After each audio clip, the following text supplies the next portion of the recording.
Hello students of plus one class. We will discuss about the enzyme, general about the enzyme. Then we will do the detail of enzyme. अब अगर enzyme की बात करें, what are enzyme? Enzyme are mostly protein and we have studied the structure of protein. Protein में have primary structure, secondary and tertiary structure. फिर अगर हम enzyme की बात करते हैं, प्रोटीन का टर्चरी स्ट्रक्चर में कुछ ऐसी पॉकेट बन गई हैं, कुछ ऐसे वहाँ स्ट्रक्चर क्रिएट हो गए हैं जहाँ पर सबस्ट्रेट फिट हो सकता है, तो उनको हम एंजाइम बोलते हैं. That is the tertiary structure of protein. आपको मैं एग्जांपल देती हूँ. सपोज आपके पास बहुत सारी कीज़ हैं और लॉक हैं. कीज़ में एलिवेशन होती हैं और लॉक में ग्रूव होता है. ऐसा नहीं है कि किसी भी की से कोई भी आप लॉक खोल सकते हो, क्योंकि एक पर्टिकुलर टाइप के ही ग्रूव पर्टिकुलर टाइप की एलिवेशन में सेट आते हैं और वो लॉक खुल जाता है. जबकि आप हर की में देखते हैं कि एलिवेशन है, हर लॉक में ग्रूव है. पर अगर हम बात करें, हर लॉक की स्पेसिफिक होती है, तो यहीं हम एंजाइम की बात करेंगे. Enzyme are also specific. जैसे लॉक में ग्रूव बने हुए हैं, ऐसे ही एंजाइम में भी कुछ पॉकेट बनी हुई हैं जो कि प्रोटीन की पर्टिकुलर फोल्डिंग्स से बन गई हैं. इन पॉकेट को बोलते हैं एक्टिव साइट. ये हम डिटेल करेंगे. फ़िलहाल जब आप डिटेल करो तब आपको पता होना चाहिए कि एक्टिव साइट वर्ड हमने सुना हुआ है. तो एंजाइम को और हम क्या बोलते हैं? Enzyme are called bio catalyst. What is the meaning of bio catalyst? Bio का मतलब होता है लिविंग, कैटालिस्ट होता है which increase the rate of reaction. Rate of reaction को केवल इंक्रीज करेगा. इसका मैं आपको एक सिंपल सा एग्जांपल देती हूँ. सपोज दो बच्चों में लड़ाई हो रही है और एक वहाँ बड़ा आता है जो कि उस लड़ाई को शांत करने की कोशिश करता है, और एक और आ जाता है बच्चा जिससे लड़ाई में मज़ा आ रहा है, और वो उन दोनों में जो बात हुई भी नहीं है उन दोनों को बातें अभी याद करवानी शुरू करता है और उनकी लड़ाई को भड़का देता है. उसको कैटालिस्ट बोलते हैं. ऐसे यहाँ भी कैटालिस्ट है. यहाँ कैटालिस्ट बायो कैटालिस्ट है जो लिविंग सिस्टम में काम कर रहा है और रेट ऑफ रिएक्शन को इंक्रीज़ कर रहा है. और सेकंड बहुत इम्पोर्टेंट थिंग, एंजाइम से ना सबस्ट्रेट में फ़र्क पड़ रहा है, सबस्ट्रेट की क्वालिटी और क्वांटिटी में, ना ही प्रोडक्ट की क्वालिटी और क्वांटिटी में फ़र्क पड़ता है. केवल क्या होता है, रिएक्शन स्पीड अप हो जाती हैं, टाइम कम लगता है. अब हम बात करें, एंजाइम टर्म किसने दी थी? कोहन, KUHNE, इन 1878. और एंजाइम को सबसे पहले कहाँ से एक्सट्रैक्ट किया गया था? यीस्ट से एक्सट्रैक्ट किया गया था. अब हम खाना खा रहे हैं, अगर एंजाइम ना हो तो यही खाने का एक पीस हो सकता है, सिंगल पीस, सिंगल रोटी की बात नहीं कर रही मैं. हो सकता है खाने के एक पीस को पूरी तरह डाइजेस्ट करने में हमें पूरा दिन ही लग जाए. एंजाइम क्या करते हैं? रिएक्शन को स्पीड अप कर देते हैं. फिर आगे आप पढ़ेंगे, आपने डाइजेस्टिव सिस्टम में पढ़ा है हमारे एंजाइम कहाँ काम करते हैं. हमारा खाना एलिमेंट्री कैनाल में होता है. एलिमेंट्री कैनाल में कहाँ है? जहाँ स्पेस प्रेजेंट है उसको ल्यूमन बोलते हैं, कैविटी बोलते हैं. आपको जैसे पानी देने वाला पाइप है ना, उस पाइप को इमेजिन कर लो कि वो हमारी एलिमेंट्री कैनाल है. आपने डायग्राम भी बनाया है. तो साइड में सेल होती है और बीच में खाली स्पेस होता है जहाँ पर खाना जाता है. तो एंजाइम रिलीज़ होते हैं वहाँ. जो ऐसे एंजाइम जो बाहर की तरफ रिलीज़ होते हैं उनको एक्सो एंजाइम कहते हैं. These enzyme are present in digestive juice. फिर अगर हम टीयर की बात करें, टीयर में हमारे लाइसो एंजाइम होते हैं. टीयर के लिए हमारे टीयर ग्लैंड होते हैं जिनको हम लैक्रिमल ग्लैंड भी कहते हैं, आइज़ में होते हैं. और ये जो टीयर हैं ये बहाने के लिए नहीं होते, रोने के लिए नहीं होते. टीयर होते हैं आइज़ की प्रोटेक्शन के लिए. टीयर में एंजाइम होते हैं पर्टिकुलर जो कि पैथोजन से प्रोटेक्ट करते हैं. इनको लाइसो एंजाइम बोलते हैं. कई बार एक क्लिनिकल कंडीशन हो जाती है कि टीयर ही नहीं बन रहे. जब टीयर नहीं बनते हैं तो आर्टिफिशियल टीयर दिए जाते हैं. इसके बाद बात करते हैं हम एंडो एंजाइम की. एंडो एंजाइम है जो अंदर होते हैं. अब जैसे आप पढ़ेंगे, आपने थोड़ा सा पढ़ा है 10th में कि रेस्पिरेशन क्या होता है? Oxidation of food material. अगर हम बात करते हैं ऑक्सीडेशन ऑफ फूड मटेरियल की, ऑक्सीडेशन ऑफ फूड मटेरियल का मतलब आपने जो खाना खाया है पहले उसका डाइजेशन हुआ, डाइजेशन का फंक्शन था कि वो सेल में एंटर कर जाए, अब उसका कंप्लीट ऑक्सीडेशन हो रहा है। ऑक्सीडेशन में पूरा खाना किस में टूट जाएगा, energy plus carbon dioxide plus water. आप ये रिएक्शन पढ़ते आ रहे हैं, जस्ट फोटोसिंथेसिस की अपोजिट रिएक्शन है। तो ये हमारा कंप्लीट माइटोकॉन्ड्रिया में होता है। तो माइटोकॉन्ड्रिया में जो एंजाइम है उनको बोलेंगे हम एंडो एंजाइम। फिर एंजाइम जिस पे काम कर रहे हैं, सपोज मैं बात करती हूँ प्रोटीन, प्रोटीन पे एंजाइम काम कर रहा है। तो सबस्ट्रेट, प्रोटीन क्या है, सबस्ट्रेट है। अगर सिंगल होता है तो सबस्ट्रेट बोलते हैं, अगर एक से ज़्यादा हो तो फिर हम रिएक्टेंट बोलते हैं। फिर अगर एंजाइम की बात करें, एंजाइम दो टाइप के होंगे। एक तो अपने आप देखते हैं कुछ बच्चे ऐसे हैं कि काम अपने आप कर लेते हैं, कुछ ऐसे हैं जिनको हेल्प की ज़रूरत पड़ती है। तो ऐसा ही एंजाइम का है, कुछ एंजाइम अपने आप में पूरे हैं, कंप्लीट हैं, उनको होलो एंजाइम बोलते हैं। ये डिटेल भी करेंगे हम। वो होलो एंजाइम है, उनको सिंपल एंजाइम भी बोलते हैं। उनको किसी भी और किसी हेल्प की ज़रूरत नहीं है, ना ऑर्गेनिक फैक्टर की ना इनऑर्गेनिक फैक्टर की, वो अपना पूरा काम खुद कर सकती हैं।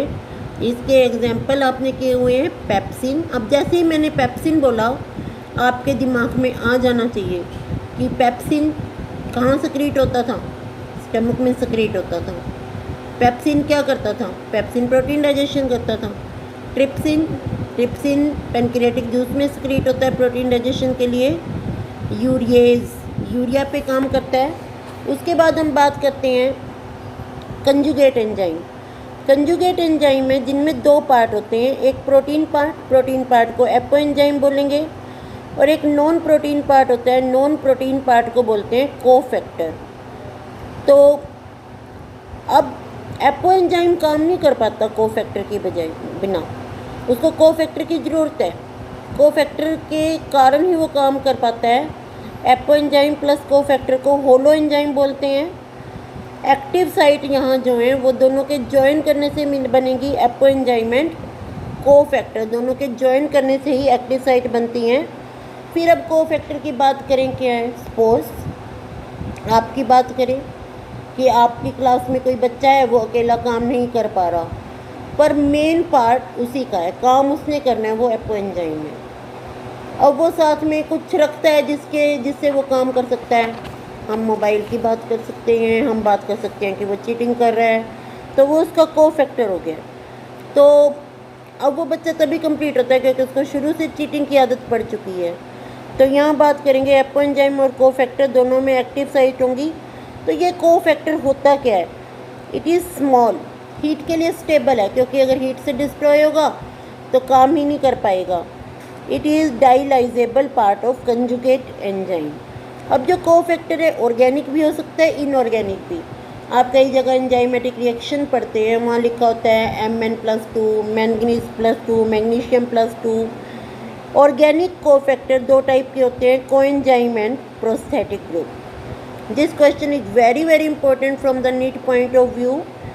कोएंजाइम क्या होते हैं, अब यहाँ पे देखो को वर्ड को जल्दी से हम सेपरेट कर सकते हैं एंजाइम से, तो आपने इसको याद रखना है, coenzyme are easily separable. Non protein organic cofactor. Prosthetic group, prosthetic group जल्दी से अलग नहीं होगा, तो फिर्मली अटैच्ड है। प्रोस्थेटिक ग्रुप का एग्जांपल हम लेंगे heme, biotin, pyridoxal phosphate. Heme word किसके लिए यूज़ होता है बेटा, आयरन के लिए यूज़ होता है। अब एंजाइम का नाम मैं बताती हूँ आपको, साइटोक्रोम। साइटोक्रोम ऑक्सीडेज एंजाइम का नाम है। हीमोग्लोबिन है, हीमोग्लोबिन हमारा प्रोटीन है। मायोग्लोबिन है, मसल का प्रोटीन है। तो इन सब में हीम मिलेगा। कैटालेज, कैटालेज भी एंजाइम का नाम है।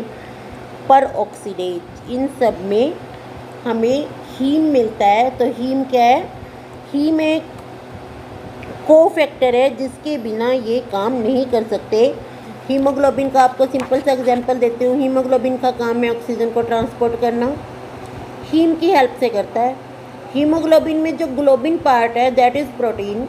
अब हीम हटा दें, आयरन हटा दें, तो ये ऑक्सीजन ट्रांसपोर्ट करेगा ही नहीं, क्योंकि आयरन के साथ ही ऑक्सीजन बाइंड होती है। अब और हैं हमारे पास FMN, FAD, NAD, NADP। ये डिटेल में करवाऊंगी, केवल आप नाम याद करें।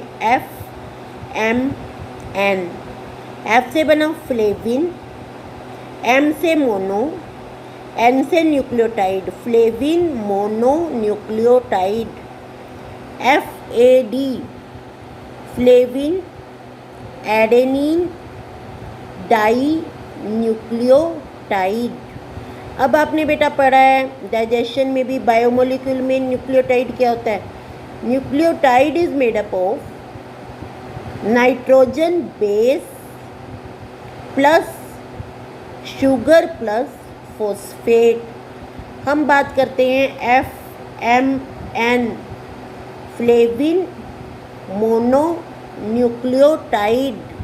फ्लेविन कहाँ से आया? फ्लेविन आया राइबोफ्लेविन से। अब राइबोफ्लेविन क्या है? राइबोफ्लेविन है विटामिन B2।